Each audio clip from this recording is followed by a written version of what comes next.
அனைவருக்கும் வணக்கம். நான் உங்கள் டாக்டர் நிஜந்தன் பாண்டியன்ஸ் ஹோமியோபேத்தியிலிருந்து.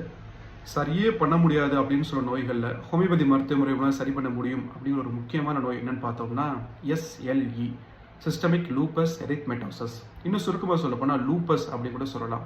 இது ஒரு ஆட்டோ இம்யூன் டிசீஸ், அதாவது தன்னுடல் தாக்கு நோய். நம்மளுடைய நோய் எதிர்ப்பு சக்தியே நமக்கு எதிராக செயல்படும். இது எதுக்கு வருது, எப்படி வருது அப்படின்னு பார்த்தோம்னா மரபணு மூலியமா நம்மளுடைய தாய் தந்தை இல்லை அவங்களுடைய மூதாதையத்திலிருந்து நமக்கு கடத்தப்படுது. இது என்னென்ன விஷயங்களை தவிர்க்கணும் அப்படின்னு பார்த்தோம்னா அதிகமான வெப்பம், முக்கியமாக மதிய நேரத்தில் 12லிருந்து 3 மணி வரைக்கும் வெளியில் செல்றதை நம்ம தவிர்க்கணும். சுகரி ஃபுட்ஸ், அதிகமான இனிப்புள்ள உணவுகள், துரித உணவுகள், பதப்படுத்தப்பட்ட உணவுகள், இதெல்லாம் நிச்சயமாக தவிர்க்கணும். அதிகமான காய்கறிகள் நம்ம அதிகமாக சேர்த்துக்கிட்டே வரணும். ஹோமியோபதியில் இதற்குன்னு ஒரு பொதுவான ஒரு மருந்து இருக்குது, அயோடியம் கியூ, தாய் தர்வம் அப்படின்னு சொல்லுவோம். இது 3 வேளையும் சாப்பிட்ட பிறகு 10 சொட்டு தண்ணியில் கலந்து குடிச்சிட்டே வரணும். முக்கியம் மருத்துவரின் பரிந்துரை கேட்டமாக குடிக்கிறது ரொம்ப ரொம்ப சிறந்தது. தேவைப்படுறவங்க குறிப்பு நீங்கள் பகிருங்க. நெக்ஸ்ட் ஒரு குரூப்பில் வேறு ஏதாவது விஷயங்கள் வேறு ஏதாவது பற்றி தொடர்ந்து பார்ப்போம். நன்றி.